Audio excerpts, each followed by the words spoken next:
इस ब्लॉग में देवियों के दर्शन के साथ साथ मैं इनका गूढ़ रहस्य भी आपको बताऊंगा। Hi guys, welcome to my YouTube channel Wanderlust with प्रकाश।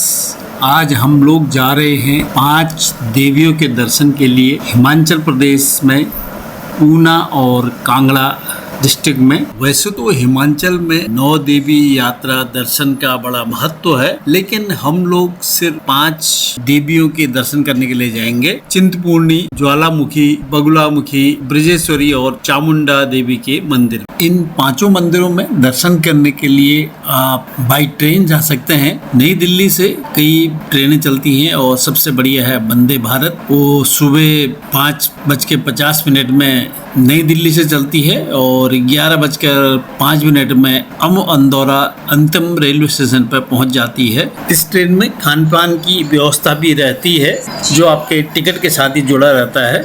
इसके बाद 5 मंदिरों में बाई रोड ही जाना पड़ेगा, चाहे आप बस से जाएं या टैक्सी से जाएं। हाँ, अगर आप पठानकोट से बाई ट्रेन आ रहे हैं तो आप कांगड़ा तक या ज्वालामुखी रोड रेलवे स्टेशन, जो ज्वालामुखी से लगभग 20 किलोमीटर दूर है पठानकोट की ओर, और कांगड़ा से भी लगभग 18 किलोमीटर दूर है, यहाँ तक आप टॉय ट्रेन से आ सकते हैं। ये टॉय ट्रेन नैरो गेज पर चलती है। इस सफर में आप खूबसूरत वादियों का लुत्फ उठा सकते हैं। अगर आप बाई एयर आ रहे हैं तो नियरेस्ट एयरपोर्ट कांगड़ा पड़ेगा। कांगड़ा शहर से लगभग 12 किलोमीटर दूर है और धर्मशाला से भी लगभग 14 किलोमीटर दूर है।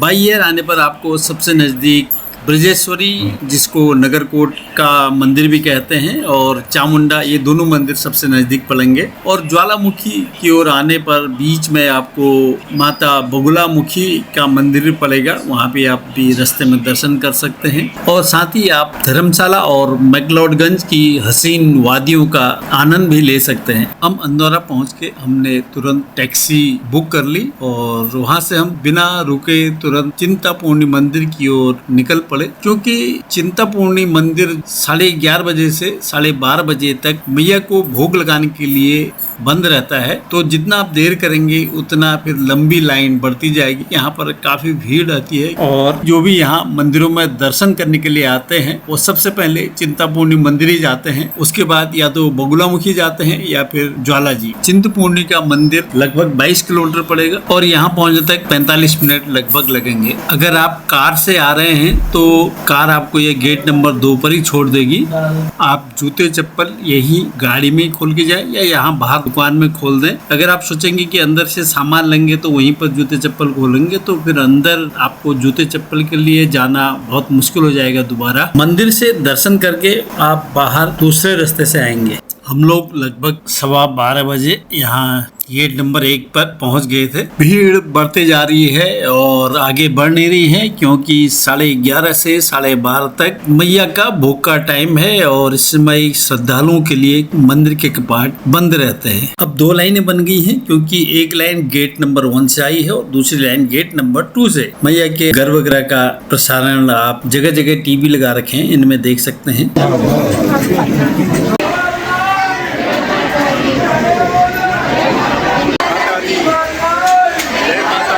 क्या आप जानते हैं झारखंड की राजधानी रांची से करीब 80 किलोमीटर की दूरी पर रजरप्पा में भैरवी भेड़ा और दामोदर नदी के संगम पर मां छिन्नमस्तिका देवी का मंदिर स्थित है। ये मंदिर शक्तिपीठ के रूप में काफी विख्यात है और बताया जाता है कि ये मंदिर 6000 साल पुराना है और यहाँ के गर्भगृह में माता का छिन्नमस्तिका वाला रूप ही विराजमान है। मां छिन्नमस्तिका का यही रूप मंदिर को एक बेहद पवित्र और जागृत सिद्धपीठ व तांत्रिक शक्तिपीठ बनाता है। तांत्रिक साधना और महत्व के दृष्टिकोण से इसे असम के कामाख्या मंदिर के बाद दुनिया का दूसरा सबसे बड़ा शक्तिपीठ भी माना जाता है।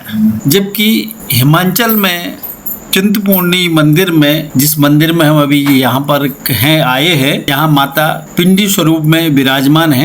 दोनों ही मंदिर साक्षात माँ छिन्नमस्तिका को समर्पित है, लेकिन दोनों में कुछ बहुत ही सुंदर और अनूठी समानताएं व भिन्नताएं हैं। दोनों मंदिर 10 महाविद्याओं में से एक ही रूप है। दोनों ही स्थानों पर माँ दुर्गा के छिन्नमस्तिका स्वरूप की पूजा होती है, जो भक्तों के सभी कष्टों, चिंताओं और शत्रुओं का नाश करती है। दोनों में विग्रह का अंतर है। जहाँ रजरप्पा में माँ की पूर्ण भव्य और उग्र तांत्रिक मूर्ति जो कटे सिर वाली शिला है वो दिखाई देती है, यहाँ चिंतपूर्णी में माँ पिंडी के रूप में विराजमान है। इस पिंडी को माँ छिन्नमस्तिका का ही प्रतीक माना जाता है। रजरप्पा तांत्रिक सिद्धियों के लिए जाना जाता है, जबकि चिंतपूर्णी में माँ छिन्नमस्तिका का शांत और ममतामयी रूप प्रधान है। यहाँ वे भक्तों की सभी चिंताओं को पूर्ण रूप से हर लेती हैं, इसीलिए उन्हें चिंतपूर्णी कहा गया है। पौराणिक कथाओं के अनुसार जब महादेव माता सती के मृत शरीर को लेकर तांडव करने लगे, भगवान विष्णु के सुदर्शन चक्र से खंडित होने के बाद यहाँ माता के चरण गिरे थे, इसलिए यह स्थान एक पवित्र शक्तिपीठ भी है।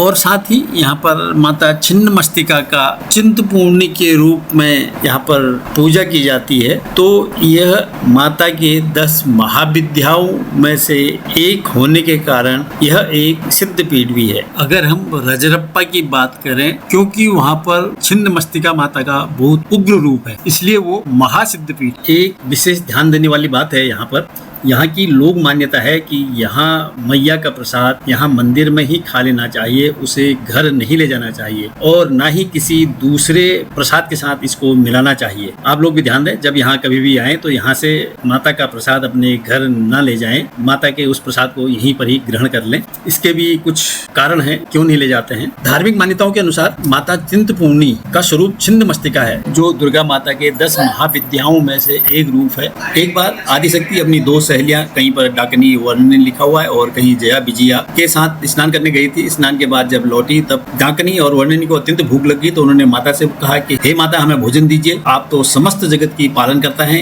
अपनी संतानों को भूखा मत रखिए। तभी माता ने अपना दाहिने हाथ में खड्ग उठाया और एक ही बार में अपना मस्तक काट दिया। कहीं पर ये नाखून से काटने की बात आती है। कटते ही उनके शरीर से रक्त की 3 धाराएं निकली। पहली धारा डाकनी ने पी, दूसरी धारा वर्णनी ने पी और तीसरी धारा से माता के कटे हुए मुख में प्रभावित होने लगी। शास्त्रों में माता के इस उग्र और तांत्रिक रूप के प्रसाद को लेकर कुछ कड़े नियम बनाए गए हैं। घर न ले जाने की मान्यता यह है कि शक्ति पीठों में, विशेषकर तांत्रिक पीठों के प्रसाद में बहुत तीव्र ऊर्जा होती है। गृहस्थ जीवन में घर के भीतर उस तरह की पूर्ण शुचिता, पवित्रता और कड़े नियमों का पालन करना संभव नहीं है। इसीलिए दोष से बचने के लिए ऐसी मान्यता है कि यदि इस प्रसाद को घर ले जाकर सही नियमों या पवित्रता में न रखा जाए तो इसके अनजाने में कोई दोष लग सकता है। इसलिए मैं आपको बता रहा हूँ कि इस प्रसाद को मंदिर परिसर या उसके आसपास ही ग्रहण कर लेना चाहिए। और दूसरे प्रसादों के साथ न मिलाने के कारण भी वही है कि ये उग्र रूप वाले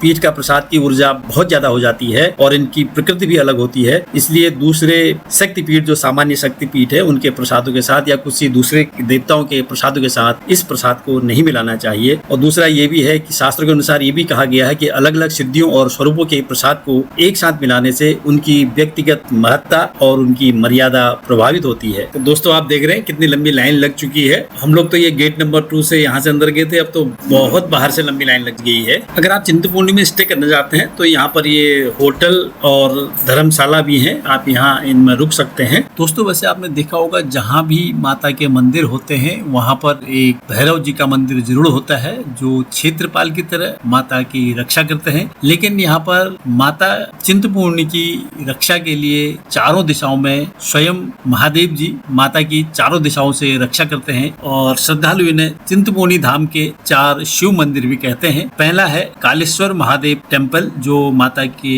मंदिर के पूर्व दिशा में है, यहाँ से लगभग 5 किलोमीटर दूर है और यह मंदिर पूर्व दिशा से माता के धाम की रक्षा करता है। दूसरा है नारायण महादेव मंदिर, जो पश्चिम दिशा में है। इस मंदिर को पश्चिम दिशा का रक्षक माना जाता है और उत्तर में है मुकुलचंद महादेव टेम्पल। इसी तरह दक्षिण में है श्री बारी महादेव जो दक्षिण से माता के मंदिर की रक्षा करते हैं। दोस्तों बात करते हैं कि मैया के मंदिर की यहाँ शुरुआत कैसे हुई थी। एक समय की बात है, यह इलाका पूरा घना जंगल और डरावना जंगल था। यहाँ कोई आता जाता नहीं था। तो भक्त माईदास जब यहाँ से गुजर रहे थे तो वे थक कर उसी बरगद के पेड़ के नीचे सो गए जो अभी भी यहाँ पर है। उनके सपने में एक प्रकाशमान कन्या आई और बोली, मैं इसी पेड़ के नीचे पिंडी रूप में हूँ, मेरे को यहाँ से निकालो और मेरी पूजा करो। जब माईदास की आंखें खुली तो वह सोच में पड़ गए। फिर वो यहाँ पर खोदने लगे तो उन्हें मैया उसी पिंडी रूप में मिली जैसा मैया ने उन्हें स्वप्न में बताया था। तभी माता ने उन्हें छिन्न मस्तिका के रूप में दर्शन दिया, जिसे देखकर वो डर गए और माता से प्रार्थना करने लगे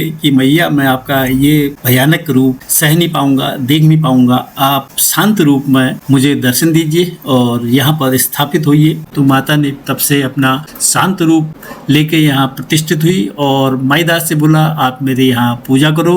तो माईदास जी ने माता को बोला कि भैया मैं आपकी पूजा तो करूंगा, आपकी पूजा अर्चना और अभिषेक के लिए मैं जल कहाँ से लाऊंगा। तो माता ने माईदास को बोला यहाँ से थोड़ी दूर उत्तर पश्चिम दिशा में जाओ, वहाँ एक बड़ी शिला दिखाई देगी और उस शिला को वहाँ से हटाना। जब माईदास जी ने शिला को उठाया तो उस के नीचे से शीतल और पवित्र जल की धारा फूटने लगी और यही जगह आज माईदास के तालाब के नाम से जानी जाती है। इसी पवित्र जल से तब से माईदास जी ने माता का अभिषेक किया, उनकी पूजा अर्चना की और साथ में माता ने माईदास जी को बोला कि जो भी भक्त यहाँ अपनी मन्नतें लेके आएगा मैं उसकी हर मानसिक चिंता को दूर करूंगी और चिंता को पूर्ण रूप से हरने के कारण ही इस जगह का नाम चिंतपूर्णी प्रसिद्ध हो गया। माईदास जी ने यहाँ पर एक छोटा भव्य मंदिर बनाया और धीरे धीरे जब भक्त लोग यहाँ पर आने लगे, उनकी मन्नतें पूर्ण हो गई।